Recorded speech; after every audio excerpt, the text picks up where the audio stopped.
Ahojte, festival nám bohužiaľ končí a tak vás vítam pri poslednej časti. Pozrieme si posledných 5 filmov, ktoré vám odporúčame. Charlie Kaufman je skôr známym scenáristom. Karlovarského festivalu sa zúčastnil a osobne uviedol svoj režijný počin Anomalisu z roku 2015. Look for what is special about each individual. Focus on that. Ľudský snímok plný melancholie a sarkazmu nám v prepracovanej stop-motion animácii zobrazuje svet Michaela Stona. Ten sa živí ako motivačný rečník, no zo života je stále viac a viac frustrovaný. Všetko zmení stretnutie s očarujúcou lisou. Kombinácia schémy filmu a animácie nedáva divákovi možnosť rozhodovať, kedy sa jedná o čistú metaforu a kedy o snový film. Jeden z najoriginálnejších tvorcov Hollywoodu, Oscarový Kaufman, opäť nesklamal.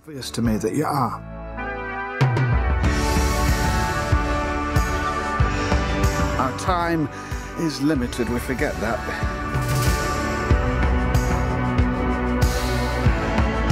Nabušený Mel Gibson je späť vo veľkej forme v akčnom thrilleri Bloodfather. Je nemilosrdným motorkárom práve prepusteným z väzenia. For those who don't know me, my name's John Lee. Tu nejakú poetiku nečakajte. Podsta akčným sekačkám v rodinnom kabáte. John Lee stále v podmienke sa po dlhých rokoch stretáva so svojou dcérou, ktorá je namočená do obrovských problémov a jej život visí na vlásku. Link sa rozhodne konečne urobiť správnu vec, aj keď by ho to malo poslať späť do basy. Veľa nábojov, veľa krvi, veľa hlášok. Bloodfather je americká oddychovka, ktorý sa dá veľa nedostatkov odpustiť. Stačí vypnúť a užiť si jazdu. There's nothing I can even say. Except I'm sorry.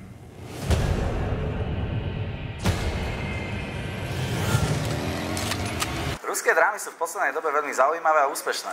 Po filmoch ako Leviatan či Durák prichádza ďalší výborný snímok z tejto krajiny.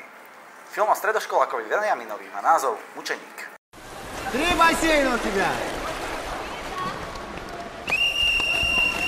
Veľmi odvážny a znepokojivý film, ktorého ústredným motivom je sila extrémizmu a zle interpretovaného náboženstva. Pomílená vyvolenosť hlavnej postavy ako človeka, ktorý verí, že musí očistiť svet od hnusu a lží. Režisér Serebrennikov je hlavne výborným divadelným režisérom a je to celé cítiť z kompozície i stavby diela aj v tomto filme. Просто чтобы ты знала. Я тебя не спрашивала. Ну, я тебе просто говорю, сегодня у меня времени нет, завтра тоже. А мы что, после физрывки найдем? С кем? Кстати, с Костей. Костя! Xavier Dolan najviac zaujal snímkom Mami, s ktorým v roku 2014 získal v Cannes cenu poroty. Teraz sa po 2 rokoch vracia s novým filmom. Et dont on s'éloigne, volontairement. 12 ans. Et tout à coup, l'idée d'un déjeuner. Rattraper le temps perdu, non. Dolan opäť v tandeme so skvelým kameramanom Andrem Tupinom berú diváka na jednu vizuálnu lahôdku na francúzsky vidiek. Tam sa po dlhých rokoch odlúčenia vracia spisovateľ Louis, aby oznámil rodine dôležitú správu. Zomiera. Dysfunkčná rodina však medzi sebou nevie povedať kľudného slova a tak je veľmi zložité nájsť k sebe po rokoch cestu. Veľmi zaujímavá forma diela, kedy dialógy sú z 90% hádkami a scény sú niekedy natiahnuté aj na 8 či 10 minút. Dolan opäť potešil aj retro soundtrackom a herecké obsadenie je takisto výborné. Nemá to už takú údernosť ako Mami, ale rozhodne ide o veľmi silný film. Ne me pardonnerait rien. Ça pleurerait, ça crierait. Comme dans les feuilletons qui ne se posent pas de questions. Reláciu ukončíme úsmevným typom zo susedného Maďarska. Snímka Kills on Wheels mal na festivale obrovský divácky úspech, a to hlavne kvôli skvelému humoru. Megkérte a kezemet, hozzámegyek feleségül. Ak si nás sledovali aj minulý rok, pamätáte si, že reláciu sme otvárali veľmi vtipným nemeckým hajlom. Teraz symbolicky reláciu končíme niečím podobným.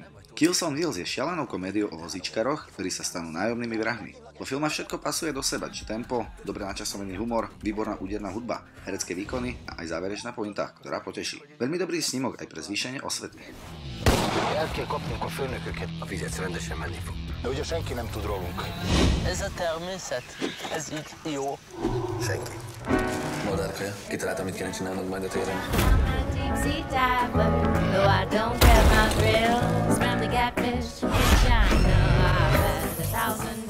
Priatelia, to je od nás všetko. Ďakujeme, že ste nás pozerali a veríme, že vás nejaký film zaujal. Čaute.